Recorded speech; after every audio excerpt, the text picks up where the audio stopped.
Build Science 301, a Build Original series brought to you by Anderson Windows and Doors, Arkland, and Huber Engineered Woods. Hey friends, Matt Reisinger here, and if you've followed me for any length of time, you know I'm big on performance, durability, and smart building solutions. Now when it comes to windows, Anderson has been the go-to for decades. Builders like me and homeowners who care about quality know the name and trust the product.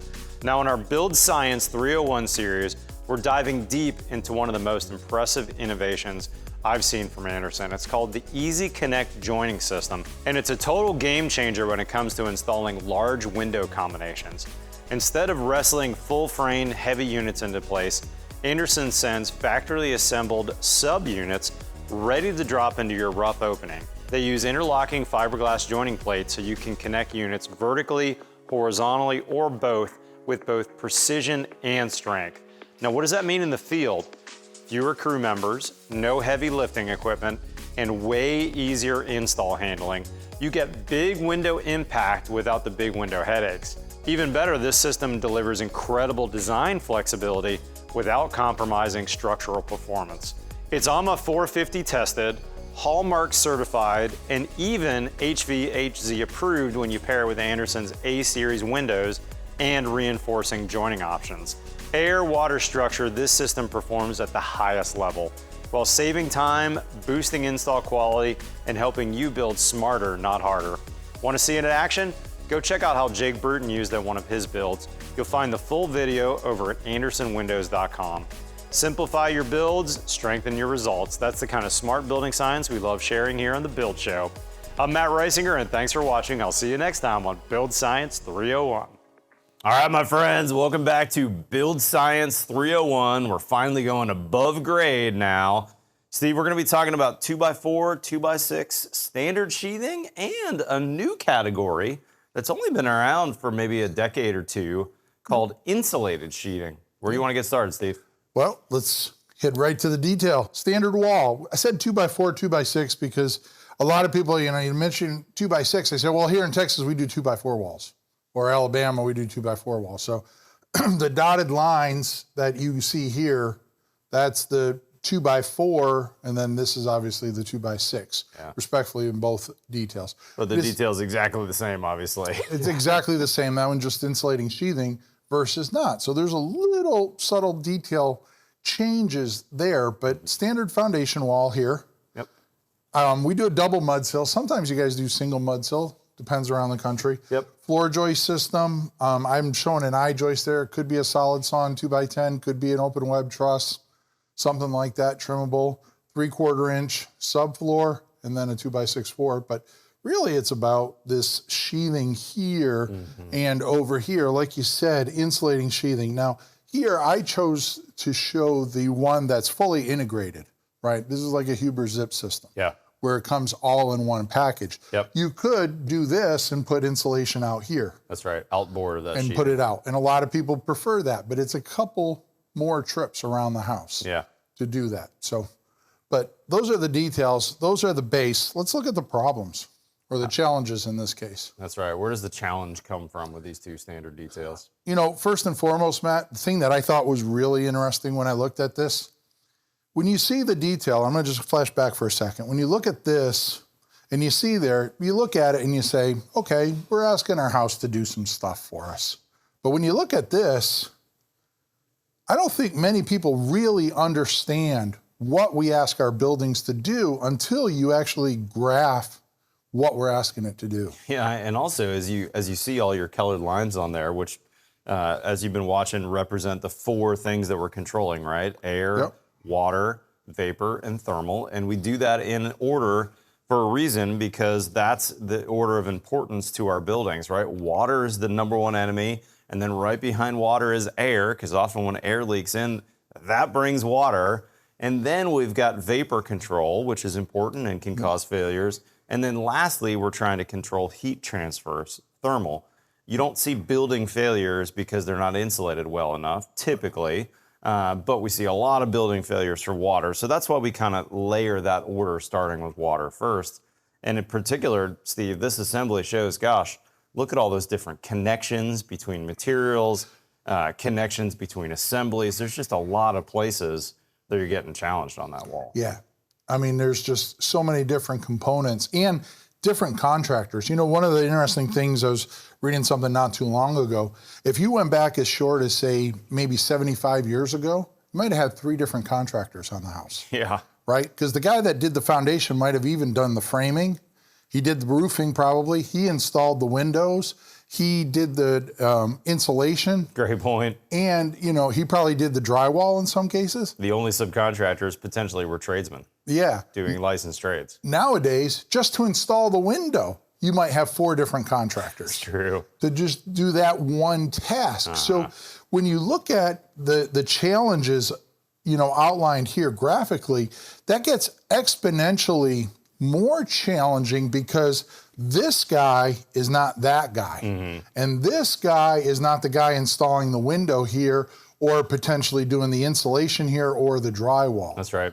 And the problem that you run into, especially with when you have multiple contractors, is they're all responsible for a certain level of execution. So it's real easy to say, well, I could have done a better job, but the framer over there didn't do a good job framing the wall. That's why the window leaks. Yeah, and if I could say here too, Steve, I think this is why this series is so important, because we're training you guys to be that master builder, to be that orchestra conductor who understands the part that everybody plays. And you need to be able to go out to the job site and say, wait a minute, that's not right. That's going to cause a problem. Or we didn't do that correctly. And so whether you're the architect like Steve who's designing this, or you're the builder like me in the field who's implementing those details, we need everybody to have a good understanding of how the science is interacting with our buildings. Let's just run through it really quick. You know, foundation, we talked a little bit about that, but I put it in there, some vapor, some thermal control, because that has the tie-in to our framing there. Of course, air leakage, where we change materials there. Water, #1 killer of buildings, right? How do we deal with that? Vapor, thermal at the band joist, and then air, vapor, and thermal at the wall system. And then that one pretty much follows along. I've also added in some plan details here. It doesn't make a whole lot of need for these, but when we get into some of the staggered walls and stuff, that way there it outlines exactly what that wall looks like. So let's look at a couple solutions. Okay, so this is our standard sheathed wall right here. This is our standard sheathed wall. And the first thing, right, water, #1 killer of buildings. We had those arrows. So we need to put some type of rain screen. I've been thinking a lot about the rain screen. It's like if I was standing here, like a building, and you had a fire hose and were spraying it on me, would I want to be standing there with nothing? Or what if I put a screen here that filtered 90% of the water? Which would be a preferable situation? I'll take the 90%. I'll take the 90%. So why is it that we don't understand that this is exactly what's happening here? That's a great point. Right? Let's get rid of the water that is coming in our buildings. Let's put in that rain screen and let's drain it out and dry it. So let's define the word rain screen, just in case someone missed earlier episodes or doesn't know what we're talking about. What Steve's talking about with a rain screen is an air gap behind our cladding. And there's multiple ways to do that. There's mats and there's 2x and 1x and all kinds of things, but some way to get our cladding off of the WRB layer on the outside of the house, whether that's a wrap or an integrated sheathing or whatever. And that could be as thin as, Steve just wrote it, 1/4 inch, all the way up to 1.5 inches. Now, the thicker the air gap, the more promoting of drainage and drying. The thinner is going to make sure that we don't have that capillary action is stopped, but it's going to have a lot less drying. So the more forgiving assembly is going to be the bigger air gap, right? Yeah, certainly. This one's going to dry a lot more than that. That's going to have some draining capacity, but it's not going to have a lot of drying capacity.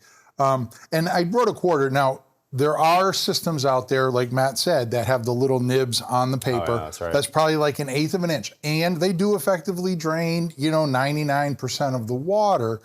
I just don't trust 1/8 of an inch. It's too easy to clog. Yeah. And, when I'm building houses with the idea that maybe they're going to last 100, 150 years, I don't want to put a system in there that maybe gets clogged in 25 years. That's right. Great So point. that's why I put that in there. But dealing with water, number one. Once we solve for that, let's talk a little bit about air. Now, again, you know, I always use that detail because it's my favorite. It works. I use the gravity of the building to smush those 2 beads of sealant on the sill sealer.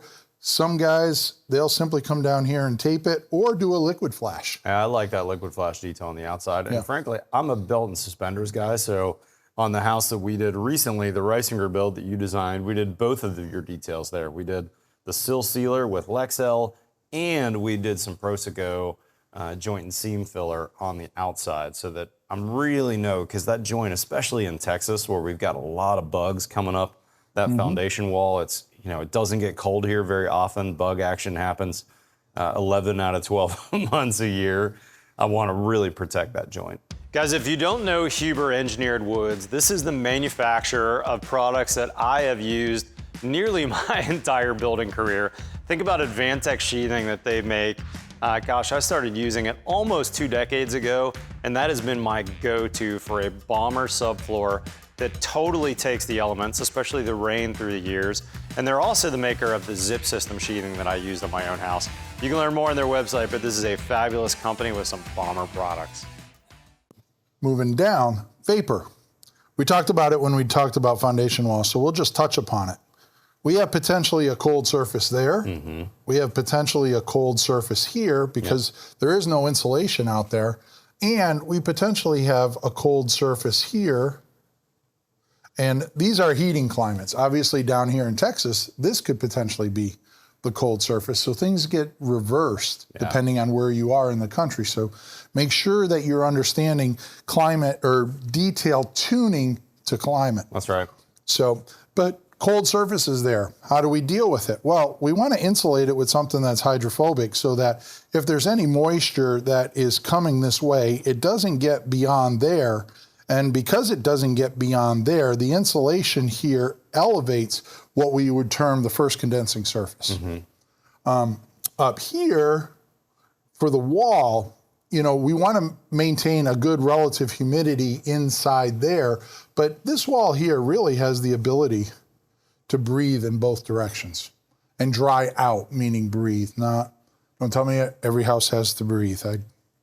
Wrong term. Leave that in. Don't cut that out. I think that's awesome. Yeah. It's easy to telling say people that houses word. need to breathe. Houses do not need to breathe. There you go. He means vapor transmission is what he's saying. There you go. And then at the band joist, when, you know, I called for some closed cell here to cover from connect this screen or this insulation to the bottom plate there. But the problem is that is pretty much impermeable. So we have the ability to dry the band joist to the outside there. So if you're gonna put something inside here, like add insulation, you could put some bat or something that's air permeable, but you really wanna have that ability to dry to the inside. Yeah.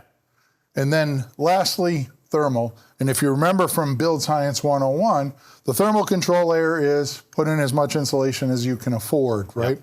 So we put in our rigid here. We also have the opportunity to put in some unfaced bat here because we want that potential to dry to the inside there. So we don't want to go putting anything impermeable there. And we definitely never, ever, never, and I would continue it if we had time, put a piece of poly on the wall here. That's right, in the basement.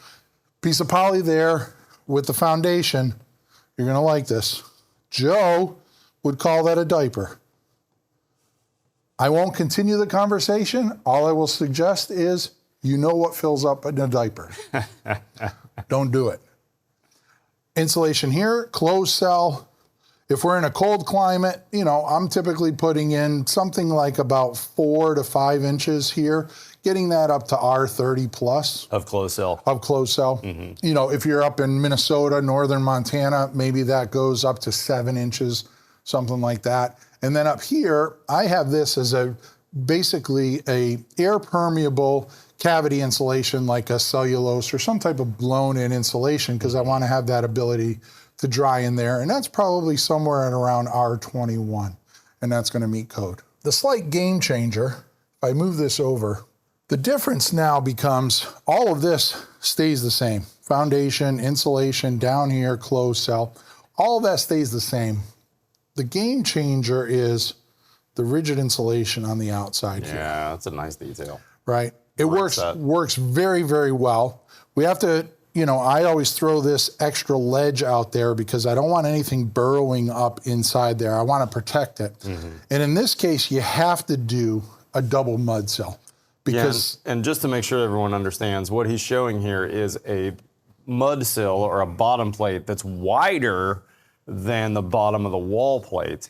So let's say if you're framing with 2x4 walls, that might be a 2x6 bottom plate and then a 2x4 on top. You got to calculate that exact depth that you want so that you can capture the bottom of that foam with a piece of pressure treated lumber. Yeah, and that in that case, it's an extra 1 7/16 inches.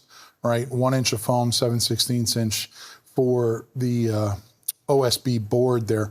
Now, we get a lot of comments on stuff that we put up where people say, well, you can't use that. You don't understand, Steve. I live by the ocean, or I live in a high wind zone where the shear value for that, there's no shear. You can't put that there. It has shear value.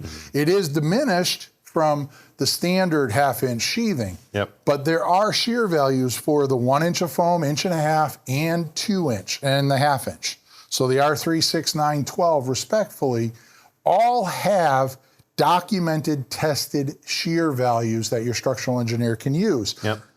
In episode 1, I told you I've built all of these walls in different projects. We've done ZIP R9 on coastal properties.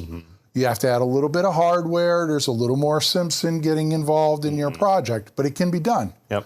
Right? So ledge extends out. That gets that. The air sealing here, same detail there. But the one thing that this does from a vapor perspective is we have an impermeable insulation there, and the polyiso really is not our friend. So the issue here is this band joist is going to have a really hard time drying out in those two directions. Now, one of the arguments that I would make here is that this should never be getting wet anyway. That's right. Right? So it's one of those things when you're building, it's a question of, do I take the performance of this or the drying capacity of that? So when you're making decisions about details, there's risk assessment to every decision that you're making. That's a really excellent point, Steve. Right. So, and then likewise, when we move up here, it's the same thing. This dries out nice and easy. This, not so much. Right? Because it's going to dry out a lot slower. Yeah, so in other words, your sheathing, which is outboard of the insulation, has some amount of risk to it, that if it were to get wet, it's not going to have a lot of drying potential. Right. But the risk is minimal compared to the benefit of the additional insulation outboard of all your sheathing. Yes. Now, the benefit of this, especially in a cold climate, is my risk of having moisture come in and condense here is pretty much gone away. Yeah, it's because I'm elevating that first condensing surface with the temperature. But I lose the ability to dry to the outside. But this is why the rain screen out here also plays a major role. Because not only is it draining water down, it is drying by virtue of stack effect up through. And that's why I said I really like to get that in more of the 3/4 inch range to get the drying. That's right. And what that does is it allows my sheathing to dry to the outside. The code actually allows you to degrade the vapor retarder there if you have a rain screen, because the code acknowledges that your wall is going to dry better. That's really good. And this is the assembly that Steve designed for the Reisinger build project that we are in construction on at the moment. Could you jump back into that other detail though, Steve?